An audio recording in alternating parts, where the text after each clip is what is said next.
أعوذ بالله من الشيطان الرجيم. بسم الله الرحمن الرحيم. رب اشرح لي صدري ويسر لي أمري واحلل عقدة من لساني يفقهوا قولي. اللهم صل على محمد وآل محمد وأجل فرج آل محمد. میرے سامعین گرامی، ناظرین گرامی، انشاءاللہ آپ خیریت سے ہوں گے. تو ہم جو ہے تفسیر روائی کی سورہ بقرہ کی آیت نمبر 50 اور 51 اور 52 53 کو بیان کریں گے. تو آپ لوگ سنیے گا اور کومنٹس دیجیے گا. اگر کہیں پہ سوال ہوا تو وہ بتائیے گا. انشاءاللہ کوشش کریں گے آپ لوگوں کے سوال کا جواب دینے میں. ممکن ہے کہ دیر بھی ہو جائے اور ٹائم پہ بھی جواب دیا جائے، حتماً جواب دیا جائے گا. تو آئیں ہم اب چلتے ہیں ان آیات کی طرف کہ خالق کائنات ان آیات میں کیا کہنا چاہتے ہیں. وَإِذْ فَرَقْنَا بِكُمُ الْبَحْرَ فَأَنْجَيْنَاكُمْ وَأَغْرَقْنَا آلَ فِرْعَوْنَ وَأَنْتُمْ تَنْظُرُونَ. وَإِذْ وَعَدْنَا مُوسَىٰ 40 لَيْلَةً ثُمَّ اتَّخَذْتُمُ الْعِجْلَ مِن بَعْدِهِ وَأَنْتُمْ ظَالِمُونَ ثُمَّ عَفَوْنَا عَنْكُمْ مِن بَعْدِ ذَلِكَ لَعَلَّكُمْ تَشْكُرُونَ. وَإِذْ آتَيْنَا مُوسَى الْكِتَابَ وَالْفُرْقَانَ لَعَلَّكُمْ تَهْتَدُونَ. اب ہم اس کا ترجمہ کرتے ہیں، پھر اس کی تفسیر کی طرف جائیں گے. تو خالق نے فرمایا، اور یاد کرو اس وقت کو جب ہم نے تمہارے لیے دریا کو شکافت کیا.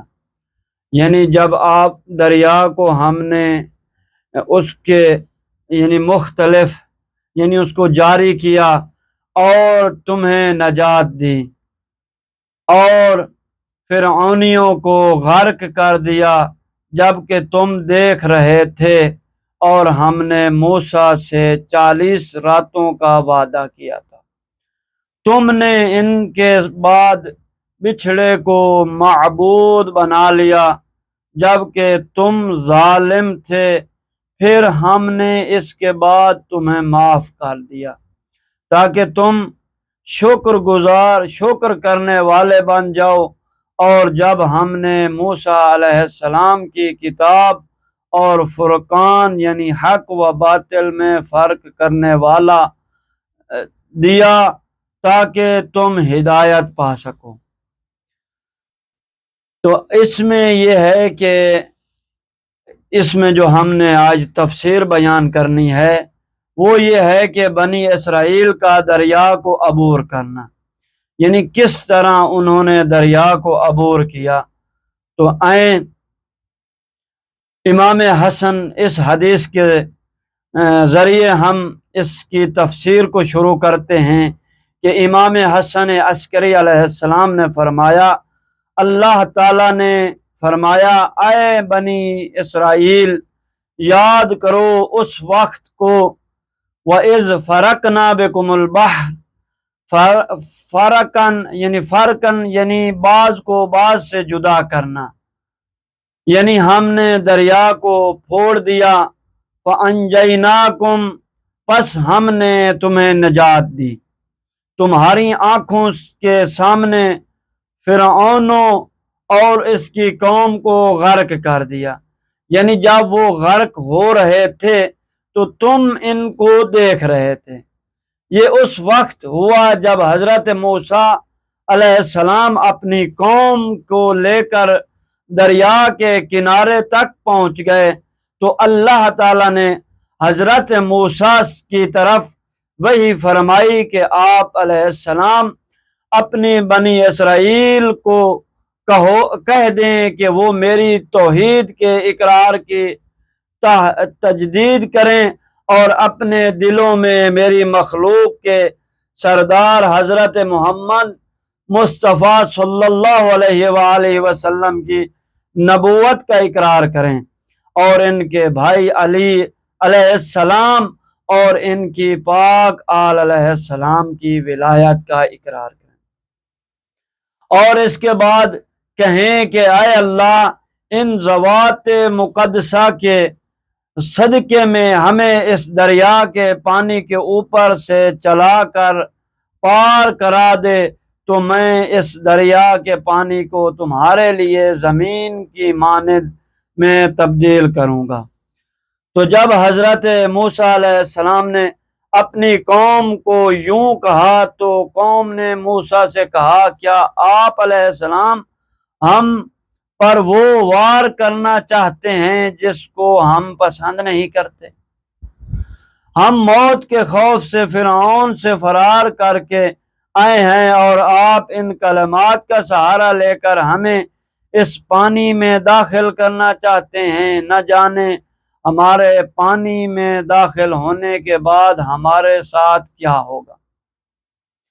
تو حضرت موسیٰ علیہ السلام سے کا لب بن یوحان جو ایک گھوڑے پر سوار تھا اس نے عرض کیا یا نبی اللہ، یہ دریا کی چوڑائی 4 فرسخ ہے، یہ کلمات جو آپ علیہ السلام بتا رہے ہیں ان کے پڑھنے کا آپ کو اللہ تعالیٰ نے حکم دیا کہ تم یہ کلمات پڑھو اور پانی میں داخل ہو جاؤ۔ آپ علیہ السلام نے فرمایا ہاں۔ اس نے پھر عرض کیا کہ آپ علیہ السلام مجھے ان کلمات کے پڑھنا اور دریا میں داخل ہونے کا حکم دیتے ہیں؟ تو حضرت موسیٰ علیہ السلام نے فرمایا ہاں۔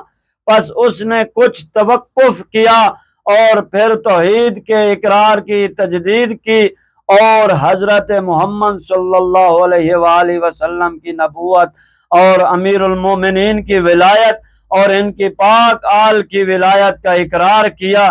پھر جیسا کہ حکم دیا گیا تھا ویسا ہی کیا کہ اے اللہ تجھے ان ذوات مقدسہ کا واسطہ مجھے اس پانی کے اوپر سے دریا عبور کروا دے۔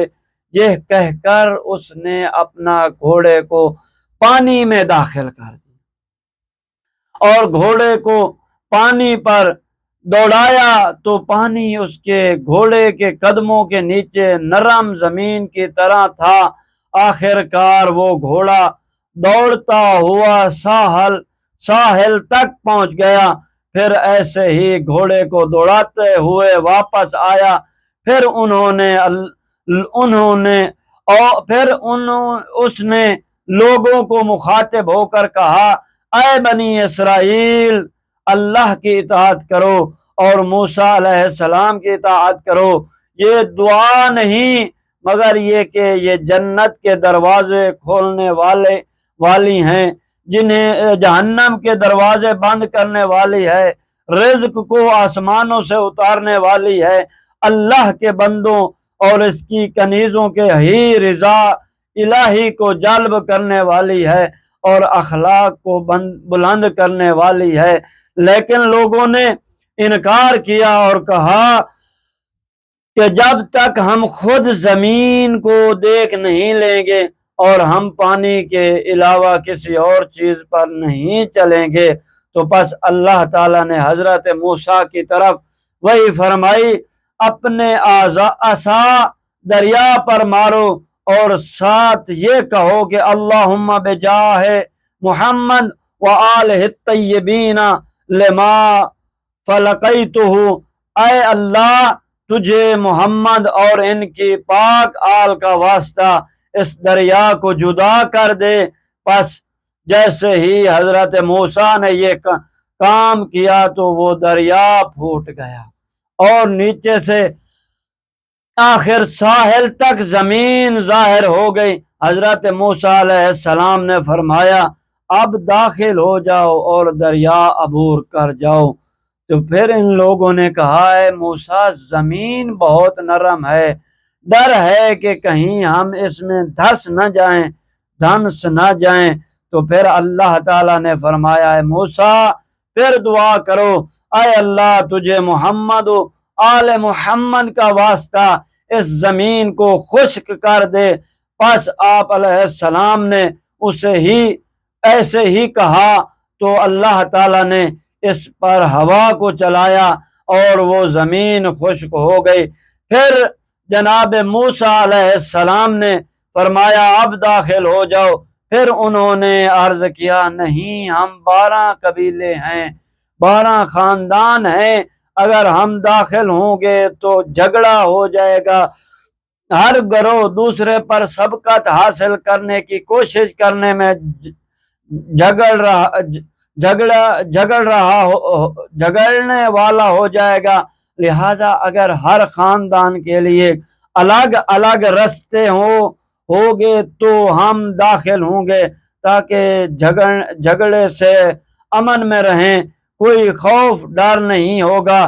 پس پھر اللہ نے حضرت موسیٰ علیہ السلام کو حکم دیا کہ وہ ان کی تعداد کے مطابق دریا پر اپنا عصا مارے، اس مقام سے دائیں جانب مارے اور ساتھ ساتھ یہ کہے اے اللہ تجھے محمد و آل محمد کا واسطہ ان مقامات پر ہمارے لیے زمین کو ظاہر فرما اور اس کو خشک بھی کر دے۔ آپ علیہ السلام نے ایسا ہی کیا تو وہاں 12 رستے بن گئے اور زمین بھی خشک ہو گئی، اور فرمایا اب اپنے اپنے رستوں میں داخل ہو جاؤ اور دریا کو عبور کرو۔ پھر انہوں نے کہا کہ ہم میں ہرگز ہر گروہ اپنے درے سے گزریں گے تو ہمیں پتہ نہیں چلے گا کہ ہمارے دوسرے بھائیوں کے ساتھ کیا ہوا ہے۔ تو پھر اللہ تعالیٰ نے حضرت موسیٰ کو حکم دیا کہ ان کے درمیان طول میں عصا مارو تاکہ ان کے درمیان تقیقہ بن جائے، اور ساتھ ساتھ وہی دعا پھر پڑھو۔ پس آپ علیہ السلام نے ایسا ہی کیا اور ان کے درمیان تقیہ بن گئے اور وہ جاتے ہوئے دیکھ سکیں۔ اب پھر حضرت موسیٰ نے حکم دیا کہ اب داخل ہو جاؤ، پس وہ داخل ہو گئے اور دریا کو عبور کرنا شروع کر دیا۔ جب ان کا آخری بندہ دریا سے باہر نکل گیا تو ادھر سے فرعون آخری بندہ دریا میں داخل ہو گیا، تو پھر اللہ نے دریا کے پانی کو آپس میں ملنے اور چلنے کا حکم صادر فرمایا، پس وہ پانی فرعونیوں پر چل گیا اور وہ سارے دریا میں غرق ہو گئے، اور موسیٰ علیہ السلام کی قوم ان کو غرق ہوتے ہوئے دیکھ رہی تھی۔ پس اسی وجہ سے اللہ نے فرمایا وَأَغْرَقْنَا آلَ فِرْعَوْنَ وَأَنْتُمْ تَنْظُرُونَ، آل فرعون غرق ہو رہے تھے اور تم ان کی طرف دیکھ رہے تھے۔ کہ اللہ تعالیٰ نے بنی اسرائیل سے زمانہ محمد صلی اللہ علیہ وسلم میں فرمایا اے بنی اسرائیل والو، جو تمہیں اللہ نے تمہارے اسلاف کے ساتھ محمد و آل محمد کا اکرام و عزت کی وجہ سے کیا تھا، اور موسیٰ نے دعا کی اور دعا میں ان کا تقرب حاصل کیا، کیا تمہیں عقل نہیں ہے کہ تم ان کو دیکھتے رہو، اپنے سامنے ان کا مشاہدہ کر رہے ہو؟ پھر تم پر ضروری و واجب ہے کہ ان پر ایمان لاؤ۔ بچھڑے کی پوجا کا واقعہ پھر اللہ تعالیٰ نے فرمایا، یہ آیت نمبر جو ہے 51 ہے، جس کو ہم انشاءاللہ کل بیان کریں گے۔ اس کے ضمن میں ہم وہ واقعہ بھی لے کے آئیں گے۔ والسلام ورحمۃ اللہ وبرکاتہ۔ اللہم صلی علی محمد و آل محمد و عجل فرج آل